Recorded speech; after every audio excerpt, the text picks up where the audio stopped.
300 años de Montevideo en el mes de los derechos humanos, el mes de la discapacidad, en el marco de esta columna de filosofía y política que tengo de fogón en fogón, le decía a Roberto Sabán que era interesante poder compartir, ¿no?, las experiencias de la implementación de política pública desde Montevideo en este caso. Y bueno, estamos con Martín Nieves, director de la dirección de la Secretaría de Discapacidad de la Intendencia de Montevideo. Con Martín nos conocemos ya hace algunos años, ¿no? Tanto en el ZUNCA, con el PICNT, y el trabajo que estamos haciendo de derechos humanos en la Secretaría. Pero vamos a centrarnos, ¿no? Me parece interesante que muy rápidamente, bueno, estamos aquí en el espacio modelo y nos sentamos en un lugar donde hay una pintura, antes de presentarte, que nos cuentes quién hizo esta pintura y por qué. Nosotros hace 4 años tomamos la definición de duplicar las oportunidades laborales para trabajadores con discapacidad en materia de trabajo transitorio. Eso nos llevó a tener aproximadamente entre 300 y 400 trabajadores con discapacidad leve, moderada y severa a disposición para desempeñar diferentes tareas. En particular, la Secretaría tuvo que absorber entre 120 y 150 trabajadores y ahí fuimos generando diferentes estrategias de participación donde teníamos que demostrar que los trabajadores, aparte de poder desempeñar las tareas con la mayor dignidad que corresponde como trabajadores, podíamos sacar buenos productos y buenos resultados. Uno de ellos tuvo que ver con murales por los barrios, donde fuimos desarrollando diferentes características de pintura artística inclusiva. Este mural tiene que ver con eso, tiene que ver con la mejora paulatina de este espacio modelo. Este modelo integra el arte y cómo en cada proceso de incorporación de trabajadores el arte y la cultura está presente, y a través de una compañera, Magela Brun, referente de cultura inclusiva y murales por los barrios, es que desarrollamos esta pintura. Muy bien, entonces me estás hablando de una manera de entender la política pública en lo departamental, desde un enfoque que tiene que ver desde dónde lo estás mirando, digamos, ¿no? Y cómo fuiste construyendo, ¿no?, desde un plan estratégico, conjuntamente en la División de Políticas Sociales y el Departamento de Desarrollo Social de la Intendencia de Montevideo, pero tratando de justamente visibilizar no solamente una condición que es la discapacidad, sino una manera de lo que estamos hablando actualmente, ¿no?, de que asociemos la intervención de la política social como un cambio cultural. Entonces, ¿qué me puedes decir en la medida de esto que estás diciendo, ¿no? Fuiste instalando con un equipo, construyendo con un equipo, una mirada que trastoca, ¿no?, las maneras de entender la condición de la discapacidad en la sociedad y desde dónde lo mira la política pública, ¿no? ¿Qué te viene a vos a la cabeza a partir de eso? Sí, por lo pronto recordar o comentar de que venimos de los movimientos sociales, venimos de los trabajadores organizados y también venimos de la educación, de la docencia. Esos dos componentes de formación, estudio, reconocimiento de la capacidad humana para desempeñarse en diferentes campos, lo mismo que el trabajo y las necesidades de los trabajadores de ser reconocidos en su tarea, la conjunción fueron todos los proyectos que desde la potencia de la política pública pudimos llevar adelante y ejecutar. El proyecto de arte y cultura es uno, el otro tiene que ver con generación de información. Logramos formar a muchos cientos de trabajadores desde la perspectiva de la accesibilidad, de las condiciones de vereda y de la necesidad de otros colectivos de transitar por esas veredas, y ahí salimos a relevar todo Montevideo y generamos el primer estudio sobre las condiciones de accesibilidad y caminabilidad de Montevideo junto con los trabajadores. También fue en acuerdo con la universidad y apoyo de ONU Habitat con ciertas tecnologías de relevamiento, pero siempre basado en el capital humano que fuimos desplegando con los trabajadores. Ese forma parte del enfoque y la acción que hicimos desde la política pública, considerar y poner en el centro la persona, considerar la capacidad y confiar en la potencialidad de todas las personas como trabajadores, generando las condiciones necesarias para que puedan desplegar sus capacidades y también celebrando con ellos los resultados y los productos. Nos pasó con muchos trabajadores que entraban de manera desconfiada pensando que no iban a poder, sorprendidos de su capacidad de generación de acciones diversas. Diagnóstico, relevamiento, capacitación, información, apoyo, comunicación, aprendizaje y resultado y celebración también. Muchas veces despedimos a estos trabajadores y trabajadoras en la sala azul agradeciéndoles por las tareas realizadas. Bien, entonces me parece muy interesante lo que está diciendo. En este mes se está visibilizando mucho de la acumulación de ese proceso de estrategias, de prácticas que fuiste y se fue construyendo, ¿no? Con un equipo, ¿no? que yo lo veo realmente muy comprometido, ¿no? O sea, fuiste construyendo una perspectiva de compromiso, ¿no? Y en esa perspectiva de compromiso, ¿cuáles son las áreas que tú decís para ti son sustantivas para trastocar justamente esto que muchas veces se percibe, ¿no? Que en la mirada de la construcción de derechos, el tema de la discapacidad estaba como en un segundo o tercer plano, lo fuiste poniendo en un primer plano, pero no sobre el tema del marketing, sino sobre la perspectiva justamente de trastocar miradas, acciones, políticas, recursos, ¿no? Entonces, ¿cuáles son los ejes, junto a lo que viniste diciendo, que son sustantivos en el ejercicio de esta política social respecto a la discapacidad para vos? Sí, capaz que podríamos hacer énfasis en los procesos y en los procedimientos. Perfecto. Como procedimiento fuimos acumulando como equipo. Nosotros recibimos la Secretaría con 3 trabajadores y por lo tanto la transferencia de conocimiento y el acumulado se nos hacía muy difícil.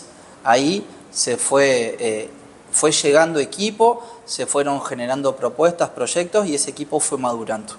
Ese equipo se capacitó, ese equipo recibió formación en materia de derechos humanos, recibimos delegaciones y docentes extranjeros y fuimos acumulando conocimiento como equipo, fuimos madurando como equipo. La siguiente acción o la siguiente línea de trabajo fue lo que hacemos para afuera, para la ciudadanía, lo tenemos que hacer para la institución y por lo tanto en materia de promoción de derechos para los trabajadores con discapacidad, lo mismo que estamos promoviendo para afuera lo estamos promoviendo para adentro en la institución. Y eso hizo que 3 áreas principalmente, son muchas más, pero el lineamiento que nosotros marcamos tenía que ver con trabajo, con cultura y participación. A partir de esos 3 ejes de trabajo y cultura, participación, se fueron abriendo otras articulaciones y otras líneas de trabajo, pero con el eje trabajo, comenzando con proyectos como el proyecto Suma, de generar insumos para ese trabajador que adquiere en su trayecto de vida laboral una discapacidad y que necesita reinsertarse en su misma área de producción o su misma área de conocimiento laboral, tenían que generarse las herramientas y los insumos, ajustes razonables, tecnología asistiva, dispositivos. Como hicimos ese ejercicio para los trabajadores que adquieren una discapacidad en diferentes ramas de actividad, también lo hicimos para dentro de la institución y conformamos mesas de trabajo áreas para abordar las estrategias de inclusión y de acompañamiento de trabajadores con discapacidad. Fue como una construcción sistemática de interinstitucionalidad, ¿no? Y eso, interna y externa. Bueno, y el hacerlo para los trabajadores que se presentaban al proyecto, el hacerlo para los trabajadores dentro de la institución nos está llevando a estar acompañando un proceso de conformación de una mesa interministerial, donde ahí los diferentes ministerios y los diferentes entes autónomos estamos empezando a construir una mesa de trabajo en torno a este ejercicio de garantizar los derechos de los trabajadores con innovación y con tecnología. Interesante lo que estás diciendo, ¿no? Porque la construcción de la política pública desde la responsabilidad que tiene el Estado en sus niveles de gobierno, ¿no? Nacional, departamental, municipal, a pesar de que tiene signos políticos distintos, se fue trabajando una articulación, ¿no? Y esto es muy importante porque entonces la política pública está al servicio de la ciudadanía, es un ejercicio que se ha hecho. Y de acá también hay algo que hemos trabajado, hemos dialogado bastante, que tiene que ver con la interseccionalidad, es decir, pensar la discapacidad no aisladamente, sino pensarla en su condición de género, en su condición de ser trabajador, en su condición etaria, en su condición étnico-racial. ¿Cómo se ha trabajado eso? ¿Cómo lo has podido, qué buenas prácticas o qué crees que vale la pena rescatar en este momento, en este diálogo, digamos, ¿no? La discapacidad como concepto cultural construido también tiene que tener un ejercicio de deconstrucción y por lo tanto hay un nivel simbólico de permanente ejercicio de reconocimiento y conocimiento. Es así que con las diferentes áreas, los diferentes marcadores, las diferentes identidades, hicimos el ejercicio de reconocer dentro de las comunidades la perspectiva de discapacidad con enfoque de derechos humanos. Entonces nosotros podemos irnos a la historia y podemos ver cómo en esos procesos de violencia, de esclavización de cuerpos, de en alguna medida desprecio por la vida humana como bien mayor, también trajo otros resultados como la generación de discapacidad, producto de conflictos armados, productos de explotación, producto de no reconocer la condición humana de la persona. Y ahí las interseccionalidades empiezan a trabajarse de manera natural.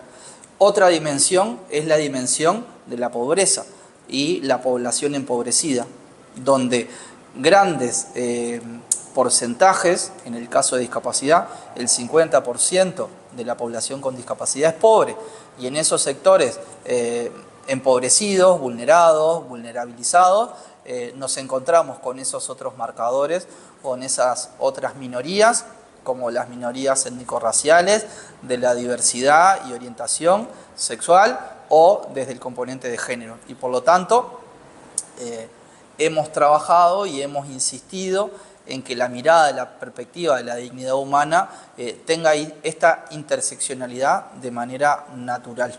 O sea, ahí vamos justamente a algo que nos cruzó en estos años y que nos llevó a ir trabajando y que es un objetivo que tú has planteado, que es el enfoque de derechos humanos en esta mirada, que no solo que existan buenos servicios, no solamente que haya eficiencia, no solamente que se llegue a la gente, sino que la propia política que tú estás construyendo, se está construyendo desde la Intendencia de Montevideo, ¿no? En política social, en desarrollo social, en esta perspectiva de una política específica de discapacidad, tiene que tener enfoque de derechos humanos. ¿Qué ha implicado pensar o jerarquizar o orientar, ¿no?, desde un enfoque de derechos humanos todo esto que me estás relatando?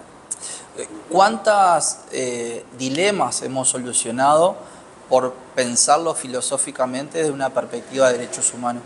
¿Cuántas veces nos hemos encontrado con el dilema de resolver la inseguridad alimentaria, ante la crisis hídrica el problema de acceso al agua, o el derecho a la libre circulación y acceder a un coche importado, a un taxi o a un ómnibus, o las mejores condiciones de la vereda en un Montevideo no consolidado, en una periferia donde los asentamientos irregulares nos encuentran sin vereda?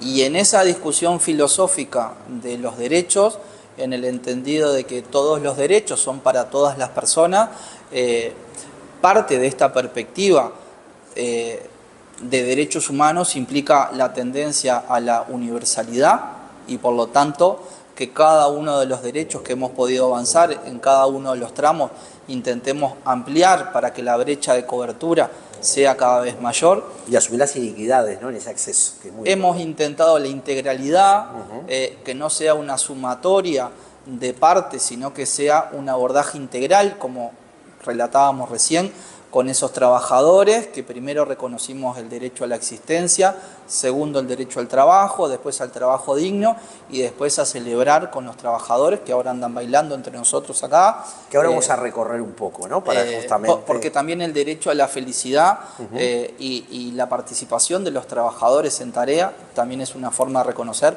esta integralidad de los derechos.